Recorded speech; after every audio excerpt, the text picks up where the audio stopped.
Привет, друзья! Как дела? My name is Fedor, and today you will learn the very first grammar rule that you should know as a beginner. And it's a rule that the reason why it's the first rule is because you can apply it today. You don't have to know like 1,000 words for this one to be useful. And the rule is conjugation.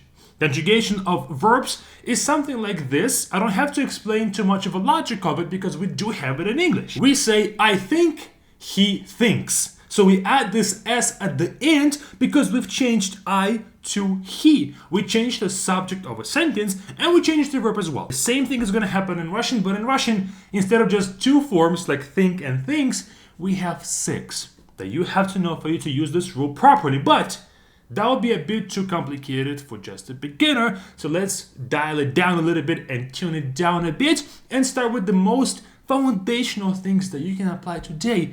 After you finish this video, you can apply this topic today. And first, let's learn how to say I do something, I talk, I know, I want, and how to turn this want verb into a proper form by conjugating it. So let's take a first verb, znать. And znать means to know. A great first verb to use for this rule. But how do we go from to know to I know?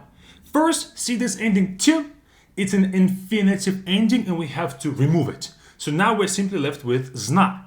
Then we add a proper ending. And for I, the ending is you. Znаю. So now znаю is properly conjugated. We can use it in a sentence like this.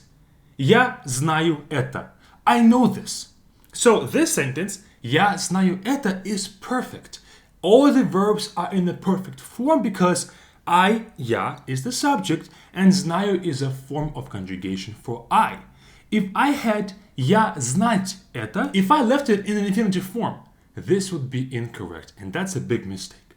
So now we have to put it back to я знаю это. As you can see, знаю has the ending of you, and that's properly conjugated. Now, you do the same thing. Apply the same principle to this sentence. Я играть в футбол. I play football. Играть here is an infinitive, and it's technically incorrect. How would you conjugate this играть? We say я играю в футбол. Okay, so играть has changed to играю. And now this sentence is perfect. Я играю в футбол. All the words are in their proper forms. And this is just the beginning of conjugation. Let's learn groups of conjugation now.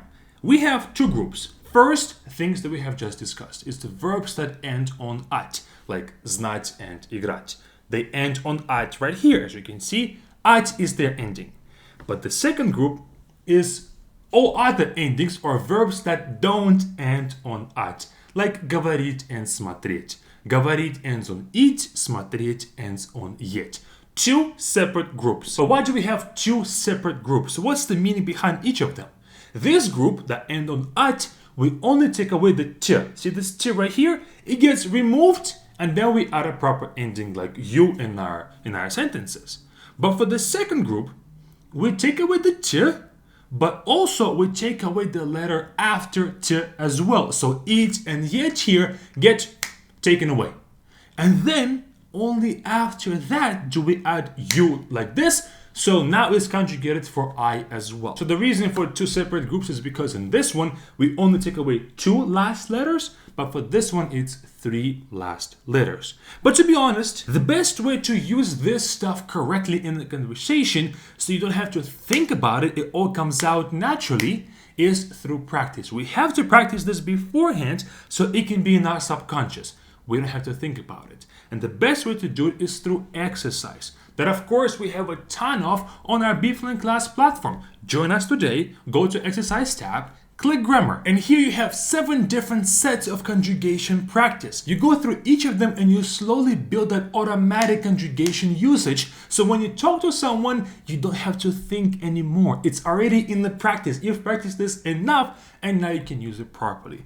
Unlock all those exercises for conjugation with the first link in the description and start practicing it today.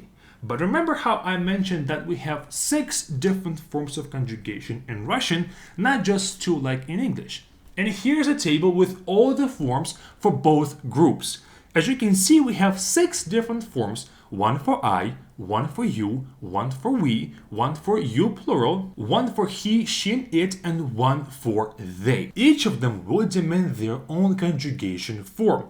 And group number 1 and group number 2 are going to be different, but a notable mention here is that for ya, for I, it's going to be you regardless of the group. And for the next 4 lines, first group is going to have ye in the ending, while the second group has e in the ending. And that's all when it comes to the conjugation of Russian. And now you know how to properly change the endings of verbs in the conversation. And of course, like I mentioned before, join our BFluent class with this button right here to practice this stuff with real good exercises. And of course, we have a whole bunch of courses, exercises, Russian TV shows, movies. It's all going to be available right here with this link. Check it out. It will help your Russian a lot.